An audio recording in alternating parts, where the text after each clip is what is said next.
All right, good morning. John Blewonski, CEO of MS Limited. Thank you for taking the time to catch up today. So as you know, hoping to talk with you about all things aspiration, purpose and values. So Insync have recently partnered with MS to redefine your aspiration, purpose and values. So it'd be great to get a little bit more insight into that process today, why it's important to you and where you're looking to next now that we've gone through that process.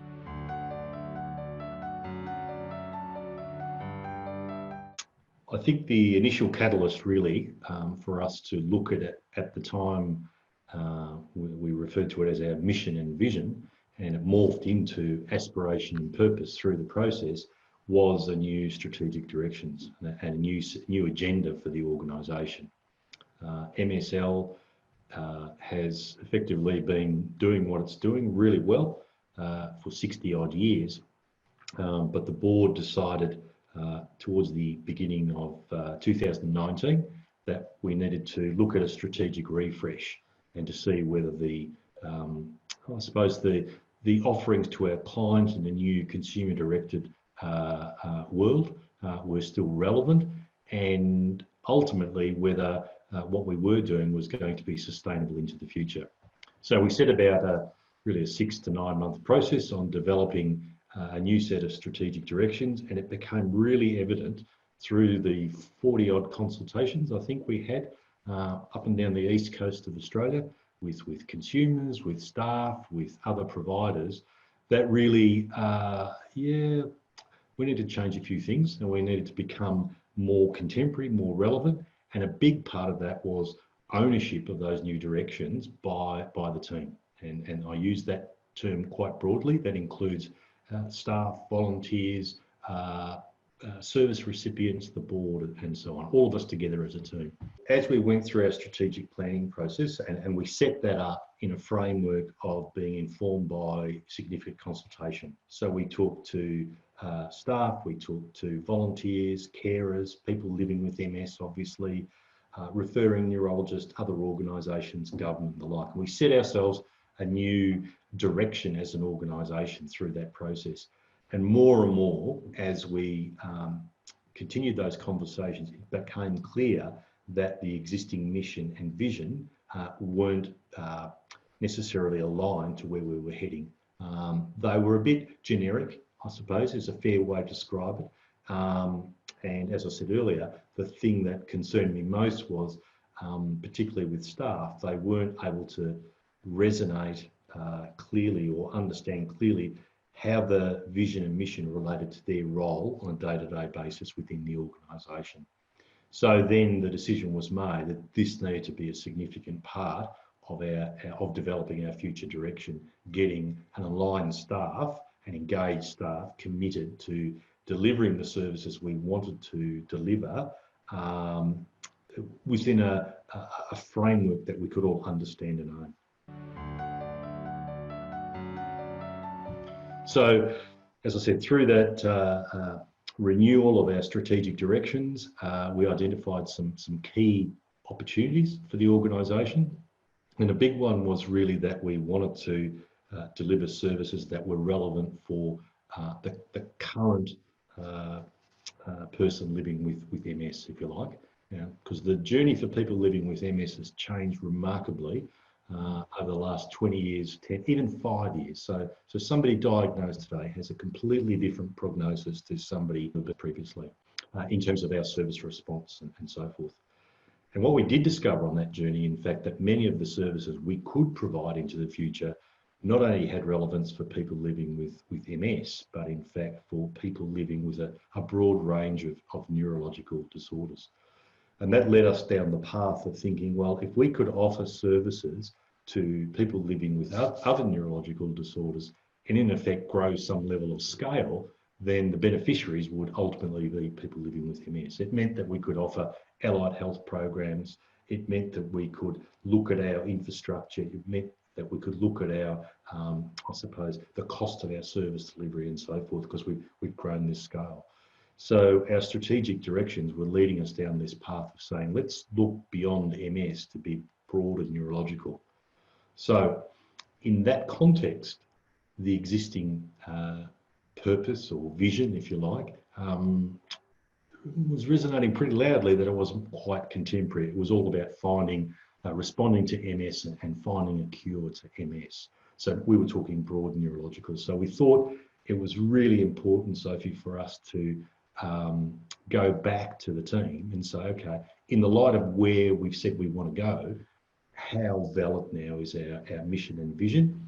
And should we spend some time talking about that and getting buy-in to that? So that was really the context for the ultimate delivery of the purpose and aspiration.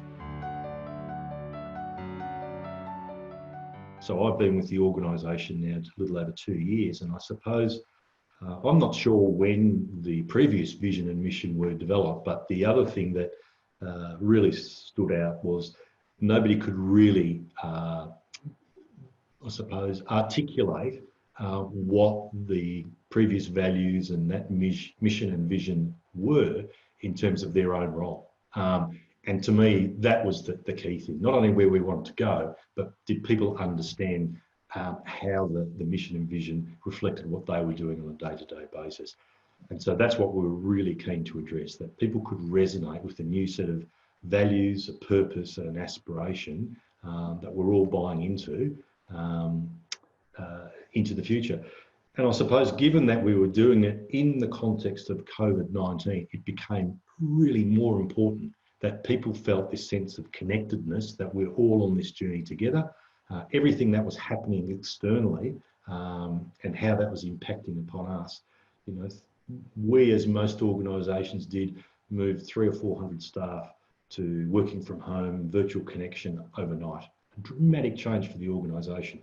And I would argue that the biggest risk in that was culture and the risk to our culture moving forward by not being connected. And this project and where we ended up was a great way of keeping the team together over those months that we progressed the discussions and workshops and so forth. At this point in time, they're the words that we've landed on, we believe in. And I would suspect that a good, healthy organisation should continue to revisit those words because in our mind, the view is that the words are what, in effect, the glue. That's what keeps us all together. So if I look at some of our values or our new values, we don't necessarily describe the meaning of those values to the organisation. We've come up with those words and those phrases, but we're really comfortable that people embrace them in different ways depending on what their role in the organisation is. So it's not a prescriptive formula of today I wake up and I'm creative or I'm nimble, etc. We are about really getting a set of words that we're all comfortable with, that have meaning to us, and then I suppose promoting those through our day-to-day experiences and so on. There was lots of consultation, clearly, and you know, we're an organisation that sometimes can be really, really good at consultation and not delivering. But I can say the way we, or Insync, frame these consultations ensured that everybody had their say. So I said earlier that we certainly didn't have a prescriptive outcome. You know, I suppose we did think we'd come back with a new mission, new vision, and probably some new words, to coin your phrase, to describe our values. That's what we thought, okay, we'll go through this journey. But importantly, what we did, other than the leadership team and the board, participation from everybody else was totally voluntary. So you came to these workshops in a sense that you wanted to be there. And that was really important for us to get that message across. So having had an initial set of, I suppose, a pre-briefing with yourself and the Insync team about what we wanted to do and what the new strategic plan was about, the workshop initially engaged with the executive team. And then we broadened that out to include the senior management team to not only give them an understanding of the journey we were going on, but also give them input into that. And we came up with the initial set of values and what the mission could be, etc. Then I think what became pretty exciting, and thanks to Insync, we were able to do was through the experience of those initial workshops with the leadership team, we in effect developed a group of trainers, people who'd been through the first workshops who could then go out and take it to their networks and their staff groups and so on to run the same process. And that was great because people who had been through the experience could share that and engage with others. It was also really powerful because it wasn't an external consultant jumping into the organisation directing what the outcome should be. It wasn't the CEO mandating what keywords should be. Again, it was more about staff teams getting together and having conversations about the future and what resonated well with them, particularly in terms of the values. So we had the leadership workshops, then we had broader team workshops, and then we had a similar approach with consumers. All the way, the whole process was iterative. Everybody got to see what previous groups had done. They could prosecute that and then add their own 10 cents worth.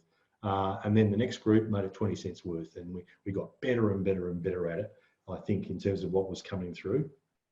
I deliberately, once the leadership group had taken part in the process, took a back seat. And that was really important because sometimes I'll get back same speak in these sorts of consultations, and I learnt that through our strategic planning process. So I like the idea of different faces and voices engaging in a process like this.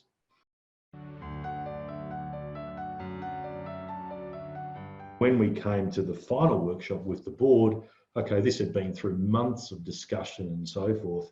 I thought, this will be really interesting here. We'll get a very talented group of board members coming together, many of whom probably own the previous mission and vision, saying, gosh, that's completely wrong, and get their green pens out, red pens out and so forth. The amazing thing was, and I'm still a little bit gobsmacked about it,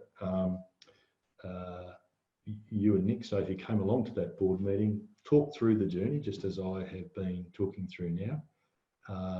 Aspiration, purpose, values were put up.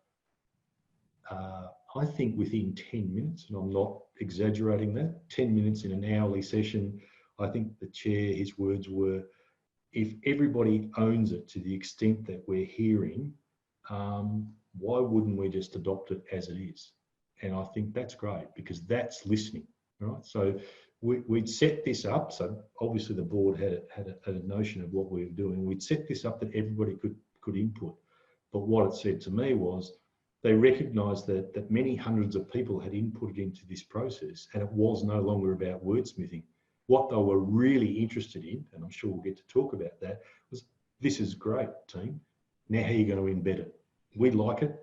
We're not uncomfortable with it. Yes, we could change some words, but we're not going to do that. You're telling us this is what the broader stakeholders have said. We're going to own it with you. We now want to be part of the journey of embedding it in the organisation. So great outcomes. I think the iterative process, I think clearly the sense that we were providing a really safe and legitimate environment to have these conversations. There were no rules. The words could be what people wanted, and people could feel confident and safe to prosecute those. I think making the process voluntary. People who wanted to be there could be there, and we set up the workshops up, and perhaps it's a little bit fortunate in a sense that we were working virtually because people could opt to go to whichever workshop they wanted. The only, I suppose, slight rule we did have, we didn't want people necessarily all from the same team going to the same workshop. And that was so we didn't get all the marketing people coming up with their words and all the consumer-directed care people with their words. We tried to mix it up as much as we could. And I think that was really important too, so that not only did we come up with a very sort of eclectic set of words and phrases, but we really got people to listen and hear what other parts of the organisation were thinking about the future direction. So somebody at the coalface has a very different view of the world to somebody sitting upstairs in finance. So that was a really good process too. So there was a bit of, I suppose, collegiate development in that sense to understand why somebody might think empowerment is an important value and hear that from somebody at the coalface or in a residential service or from people in culture or from marketing and fundraising. Everybody has a different take on it. But at the end of the day, they all agree that these words, as you put it, are relevant. These words are relevant, and they own them. So that was important. I think we kept it simple too, that there wasn't copious amounts of pre-reading. There was, quick turnaround after the workshop. So at the end of each workshop, there was a quick reflection. Okay, this is where we've landed. We're going to hand it over to the next group. As I said, the next group got it. Okay, that's where they got to. Well, we don't like that. We're going to change that to this.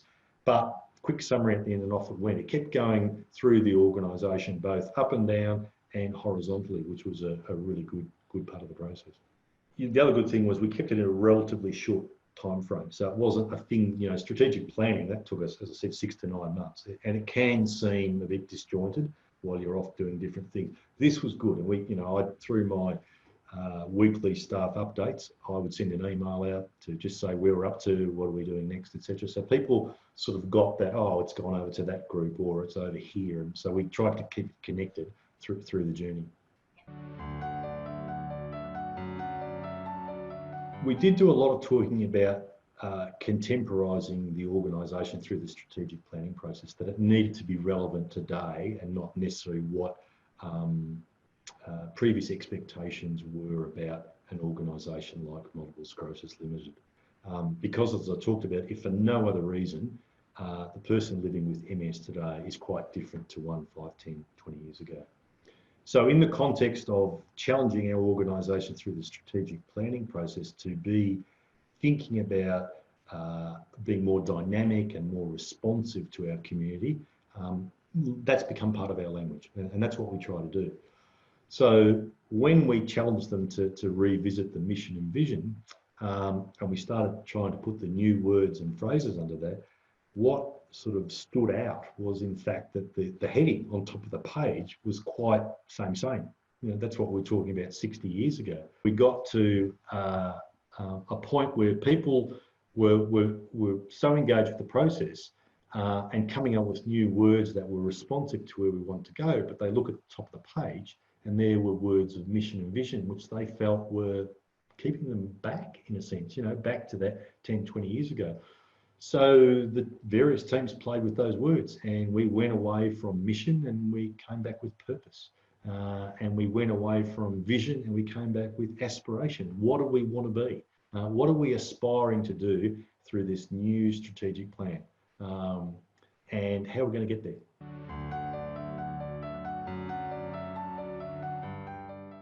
We almost land, if you look at our aspiration underneath it, which is the home of comprehensive support for neurological conditions. It's almost an answer. It's almost a question and answer. What's your aspiration and what's it going to look like? Well, that's what it's going to look like in 5 years' time. And I think that's really quite powerful when you present it like that. And similarly with purpose, what are we about? What's our purpose on behalf of the people we work for? And that notion of breaking down barriers together, really quite powerful. So it's not just the staff doing it or the organisation, it's the staff with the service recipient. And why we're doing it? Because we want to achieve goals to help people live well. Because, as I said earlier, it's not about compartmentalising the person with MS. It's about saying, yes, you have this terrible disease, but how can we support you through all of our programs, whether they're employment programs, whether they're peer support programs, allied health programs, etc. How do we support you to live well? And that's what our purpose is. And, I think that in itself, as you've described that last iteration of the clients and consumers, how they responded to it, is what has been really powerful about this process. There is no right and wrong answer. What you come up with ultimately, as long as it's owned by the recipients, it's right. And it's right for the time and right for the people, and they will stand proudly behind that, as opposed to some other more prescriptive process where, we get a brand agency in and they come up with lots of clever phrases and we pick one and then we publish that in an annual report to say, look at our new purpose or vision or mission, whatever heading you decide to put on it. And, you know, the reaction gets you, that's really nice. But do they own it? My question is no, they don't. We landed on a set of values, Sophie, where, you know, we've got empowerment, community, creativity, and the last one is spirited. And that's really interesting because it doesn't necessarily flow in a semantic sense, that word spirited. It evolved from, I think, a previous workshop where one of the groups came up with community spirit. And for all sorts of reasons, through the next series of workshops, it was broken into two. You know, and I really don't care if it doesn't flow. They're the words or the values that we own, and they mean something to every participant through the workshops. And I think that's the beauty thing here. As I said, it doesn't have to fit a, you know, a jingle format or anything like that. It's what we own, what we believe in, and it's what drives our work on a day-to-day basis. And that's what I think has been the, you know, the strongest outcome of this process. We own it. We love the words. They mean something to us, and we feel we will be confident over the next months and in fact years as we continue to work to embed these to new people coming in and other people going to understand them to the point where people may want to revisit this process in 3 or 5 years' time. I think the other one that stood out for me was creative being one of your values, because there was definitely an understanding and knowledge from everyone, all of your employees, that we need to think differently. We need to be doing different things. There was definitely resistance against using a word such as innovative, because every second organisation could have that as their value. So I think creative, it really speaks to, it's really unique for MS. Yeah, look, I love it. I love creative. I also love the fact that having given the staff the opportunity for them to feel comfortable to say, we just don't want to repeat what everyone else is doing. We want our set of words. That's a really good point, Sophie. And that was, that strongly came through the process that we went through. And I think that is testament to the value of the, I suppose, the freer approach we took to running these workshops and getting people to buy in.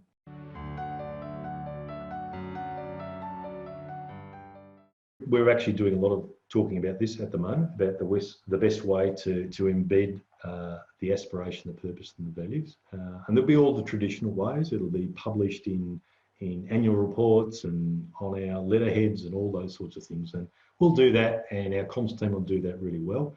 But we want people to deliver, to own the work that we've done moving forward. And the best way for that to happen is for them to tell us how we could best do it. What are their ideas? And so we are about to, next month, run a series of workshops again through the organisations to represent the work we've done and talk about ideas, really clever ways that, or people, how we think, what we think is clever in terms of embedding them. So that will include opportunities, we think, where people may be given time out in their workday as teams to reflect on the values, to reflect on how values might be demonstrated.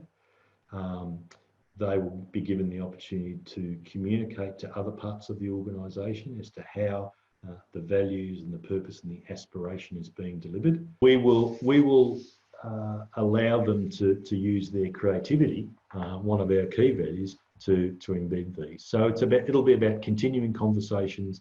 It'll be about supporting ideas. There's no right and wrong way. You know, I would like to think, you know, at the simplest of levels, that if staff could recite those 5 values in 3 and 4 months' time, we've made an enormous impact, because it means they're thinking about them, they're talking about them, they're sharing about them, and so forth. So we'll begin with a series of workshops, put together ideas.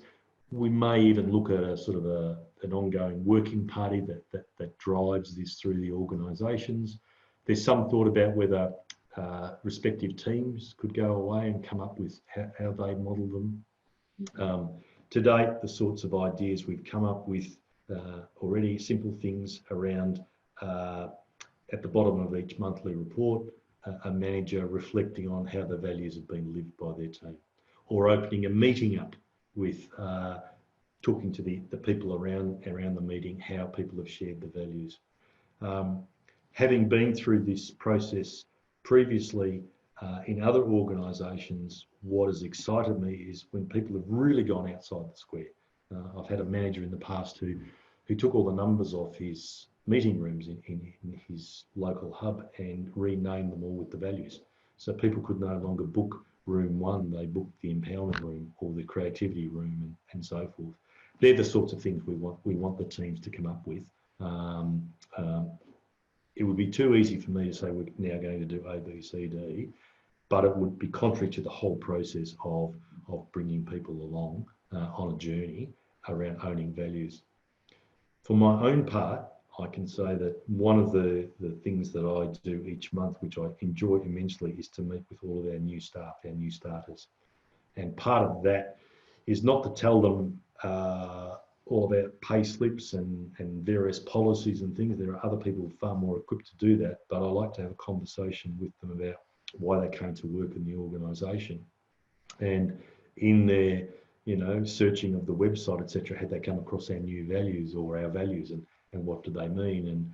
And I get new people in pairs to talk about those values and then tell their pair partner's story about their partner's interpretation of those values. And it's always a really good conversation. As I said, you never get the same response, and it's really good for someone to listen to someone else about what the values mean to them and then share that with the group. And that is a really good way of talking about the type of organisation we want to be. And yeah, I think it sets them up really well for their journey with us as employees.